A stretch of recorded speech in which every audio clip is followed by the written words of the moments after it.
Quark got a tympanic tickle from an amateur. Unlike Jadzia, Ezri Dax is left-handed, and for some reason, sewing seems to calm Garrick down. Hello, everybody, and welcome to the Seventh Rule with Sirach Lofton. Hello, hello. Today, we're doing a review of Deep Space Nine, Season 7, Episode 3, After Image, written by Renee Echevarria, directed by Sirach's favorite Les Landau. This is October 14th, 1998. We have a very special guest with us. Nicole de Boer is here, everybody. Hello, hello. Yay. Hi, guys. All right. And my name is Ryan T. Husk. Everybody, especially listening only, please forgive the raspiness in my voice. I'm just practicing to try to sound like Clint Eastwood or something in the future. How's everybody doing? Very sexy. Sirach, your eyes rolled so hard right there. That was great. Okay. I don't know if you can pull that off. No.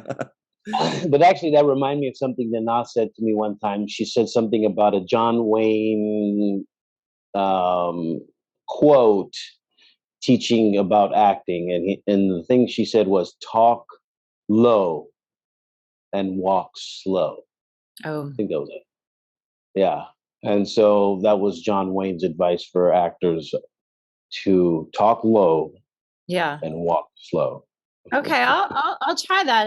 I don't know how well that'll work, but I'll give it a try. Not you, but for the I guess for the cowboys up there. Not for me. Oh, okay, Cowboys. good. I thought maybe it wouldn't work that well. Yeah, but John Wayne had really small feet. It Talk looked like slow and walk low. It looked like it was like a balancing act with him. He just dismounted a horse, so he walked really weird. He had Yeah, exactly. You ride a horse all day. It'll happen. That's what happens. Yeah. So everybody at home, you remember episode 3 here. This is kind of the big Ezri Dax episode in a lot of ways. Episode 1 was just Ezri Dax being introduced for the first time. Episode 2 was her being incorporated into the Ciscos and their shenanigans. And now episode 3 is basically how Ezri Dax is going to affect everybody in the station, what her role is going to be, what the relationships are, and establishing all of that. And I just feel like that was just such a fun thing for the writers to hash out, is how does this new character interact with this person and this person and this person, and how she interact with, Starfleet as a whole. Actually, can we start with this real quick, Nikki? Our associate producer, Eve England, said that in the Deep Space Nine companion on page 200, and I don't really know what page it was, but she said that you got like a black eye on the first day of shooting and they had to cover it up with makeup, but I didn't see it. Is that true?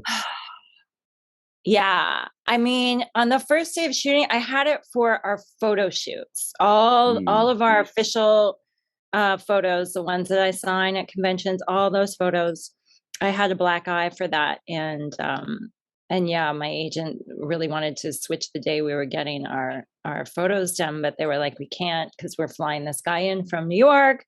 We can't change the day. Don't worry, we'll cover it up with makeup. Because I'd hung out with some friends the weekend prior. And I think I said I fell off a bicycle because I didn't want anybody getting in trouble. I was hanging out with some friends, some actor friends, and someone had me up on their shoulder and they dropped me on the concrete on the balcony. And I heard my neck crack and I thought, what? And then I had a big shiner and I was freaking out. Because I had this brand new TV show that I was doing. I know, I kind of need my face. Yeah, I was not happy with him. That's why does that happen at these kinds of moments for actors? It's so crazy. It's always, it went from joy, he had a TV show, new TV show. I had a TV show. We were all celebrating, with other friends and woohoo, drinking. And it went from pure joy 1 second to the next. I'm screwed, Yeah. But they these covered kinds it up. of moments always happen. Yeah. I'm gonna after DS9 ended, I did a basketball show. It was in Toronto. That was when I got to live in Toronto. Hoop Live. Hoop Live. Yeah, and so here it is. I just booked this show. I'm so excited. Same like you. I'm like, oh my God, I just booked the Showtime show. I'm going to be, doing this basketball show. I love basketball. So I go celebrate. I'm going to play basketball to celebrate and work on my game and get better and just celebrate. And then I twist my ankle so bad that I was on crutches for like a month. Oh, I showed up to the set on crutches. Yeah. I should have put the set on crutches. That beats mine. That is really bad. It's a basketball show. It's a basketball show and you're injured. Oh my God. And it's always at the moment when you're like so on top of the mountain, so that's celebrating, right. So that's why for people out there listening, it's good to just keep a nice, even kind of demeanor, even when you're in your highs. Right. Because sometimes over celebrating or just being too enthusiastic about the high can cause a low. That's right. Yeah. Yeah. These are cautionary tales, people. Yeah. And, it's hard when you're young, you're young and you want to be happy and excited about something, but you're absolutely right. I thought we were all still young.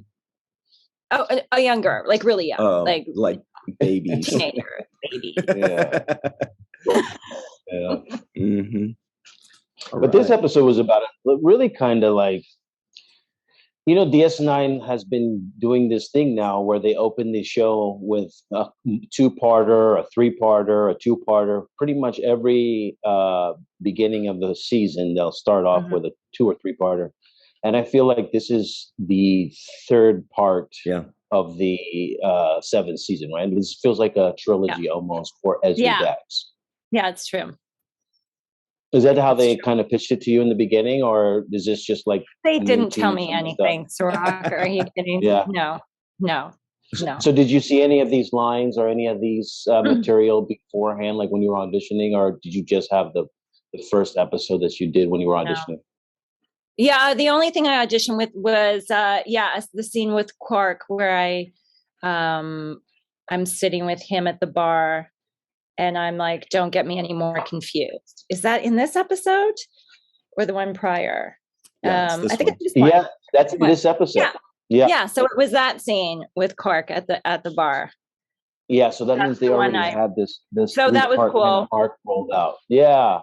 Yes, for sure. This was your first time working with most of the cast besides the glorious Cisco's. Was there anybody that kind of jumped out at you when you were doing like one-on-one things, whether it was with Andy or whether it was with Dorn or whomever, or Julian, Sid? Was there anybody that kind of jumped out where you're like, you know what? I really like working with this person. This one makes it really easy.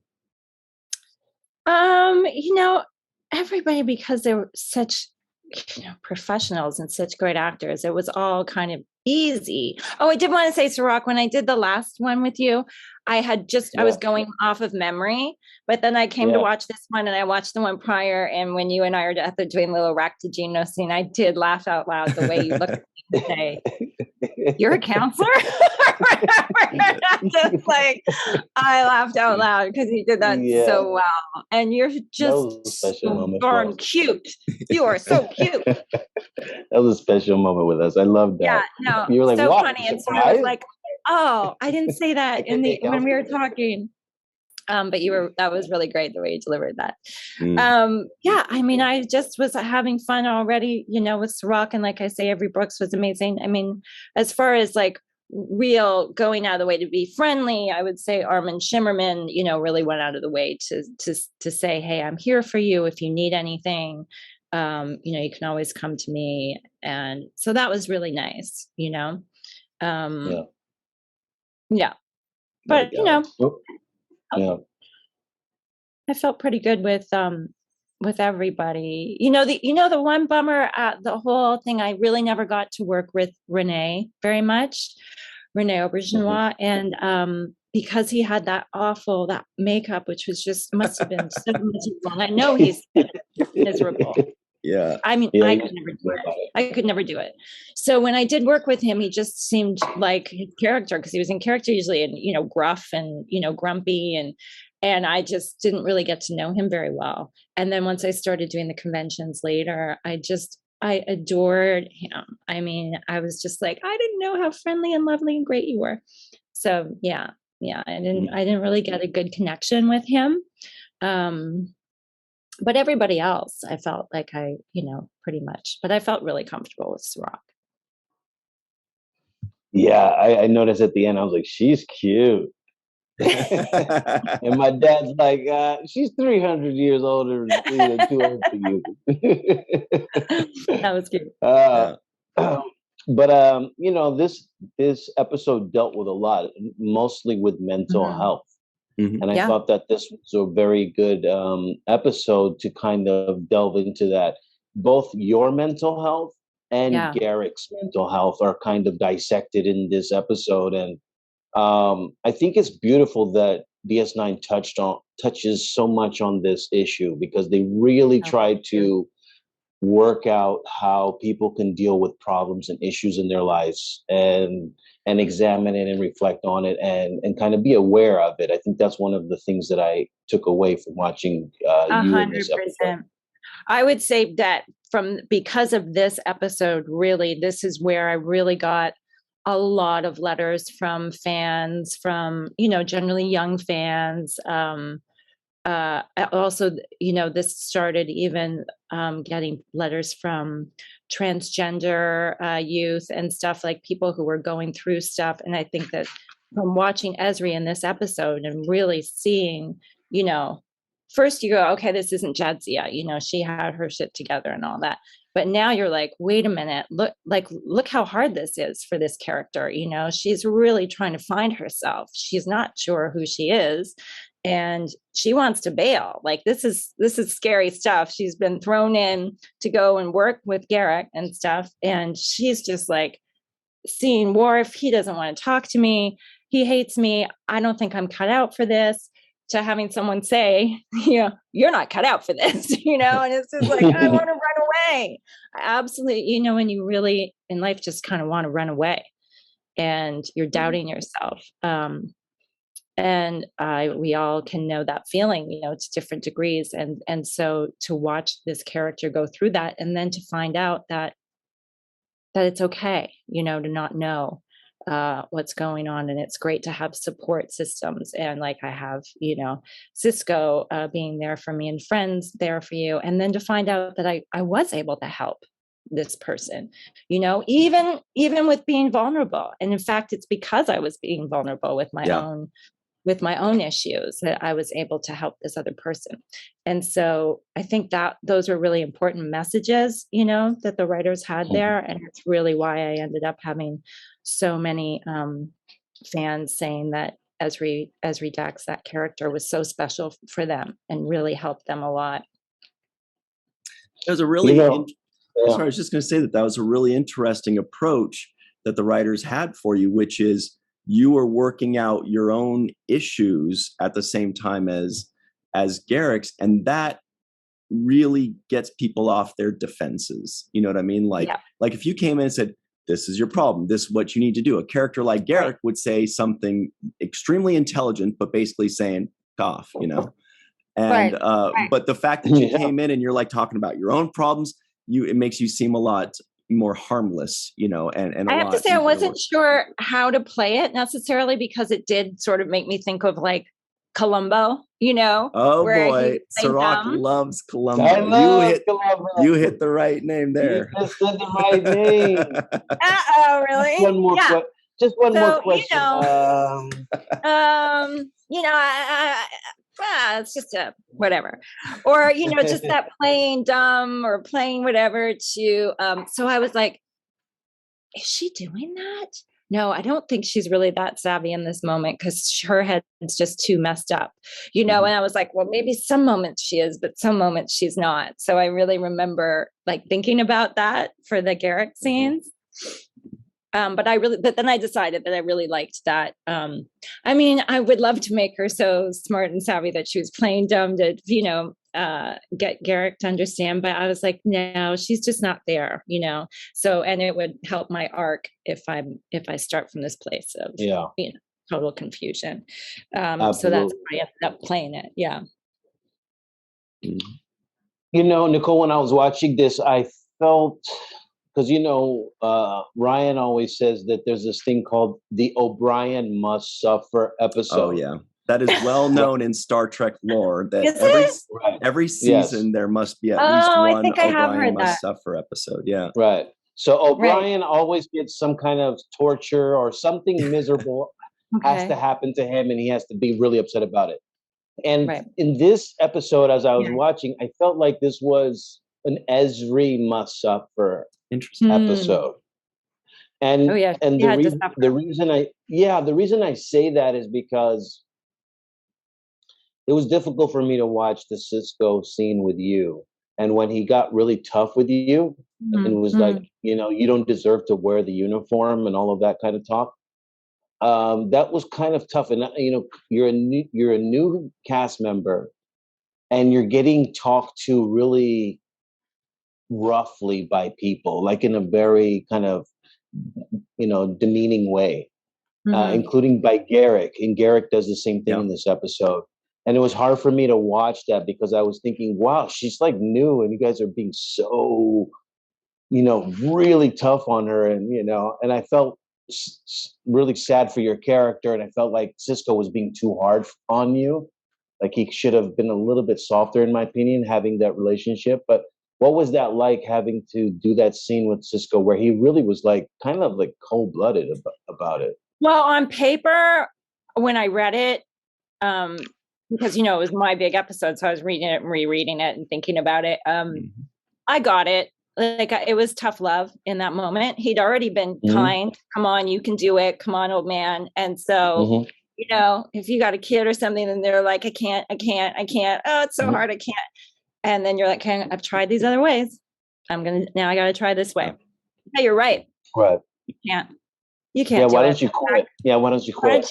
Why don't you go to those pools and stir? Yeah, and you know what? Those pools where they have the symbiotes, I mean, that's pretty gross and awful down there. And so he needed to be that harsh. But then on the day, I mean, between Avery doing that and Andrew, I mean, that's what I was saying the last time we talked. Like, I was feeling good until we got to like these about being a new cast member. But then when Andy yells at me like that, but I was thinking, this is good. Use it.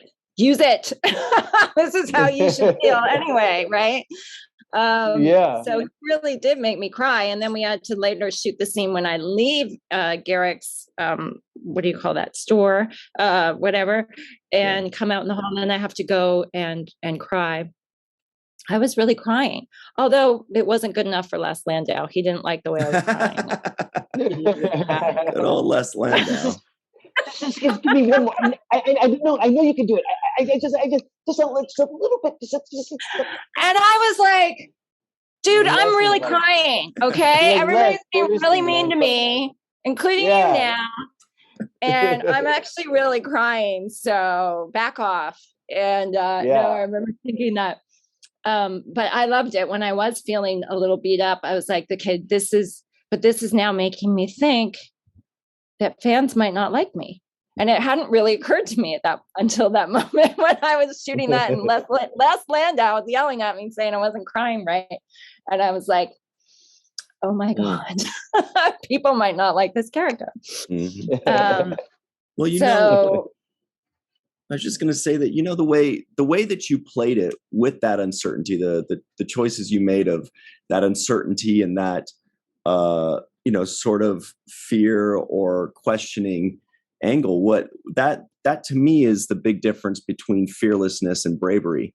And your character is like a 10 on bravery, because fearlessness would be to go in and have no second thoughts and say, this is the thing. And this is what bravery is, overcoming the difficulties and overcoming the fears. And what you did was your character came out there and was like, I don't know if this is the right thing, I don't know if I'm the right person to do it, but I'm just going to go out there. I don't even know if I know what I'm talking about, but I'm just going to overcome these fears. I'm just going to do it and see what happens. And those kind of things, on whether it's on television or in real life, those are the things that signify the biggest bravery. And so that was my takeaway from how you played the character. And I think how the character was written was that you have so many difficulties, with all these other things, but the one constant is that inner strength and that bravery to just push forward anyway. That's right. And that is something, I think I've said it at conventions sometimes when you get into these conversations or talks with people, is exactly that, is that Ezri was very brave, because that was all very scary. And she did just want to run and leave, and she didn't. And that is incredibly brave, and just to know that, There was a moment there when Garrick says to you, "You can't help me. You can't even help yourself. Yes. Now get out of here before I say something unkind." Yes. I was like, dude, you're already unkind. More unkind than this? Like, Jesus. Garrick's a bad man. That's what I mean. I was so bad for you right there. And there's some acting there in not crying. You cut to me and I'm just on the verge, but I'm not. Nope, I'm not going to let this guy see me. And I was like, oh my God. I'm like, because Andrew Robbins kills the way he says Andrew. He kills that, by the way. Oh my God. Yeah.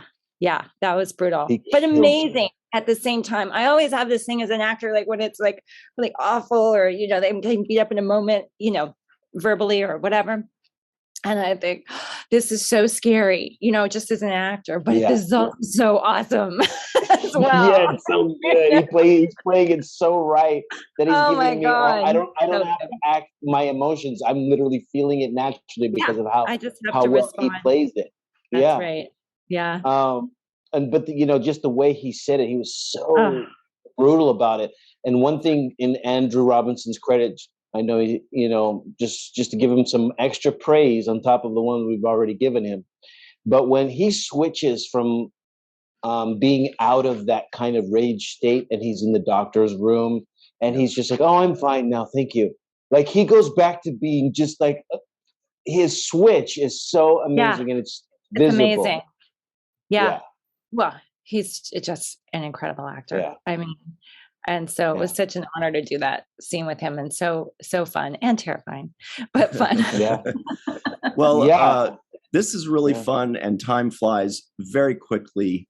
We only have one more minute before the end of the segment, and we know we've got you for the segment. We really appreciate you squeezing us into your very busy schedule. So before you run off, do you have any final thoughts on this episode?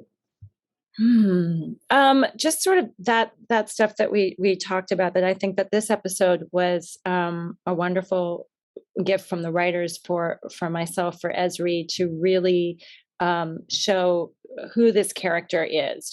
This is why we've gone this way in the casting. This is why we've gone this way in the writing, and not having another Jadzia. And I think that made sense from this episode, on.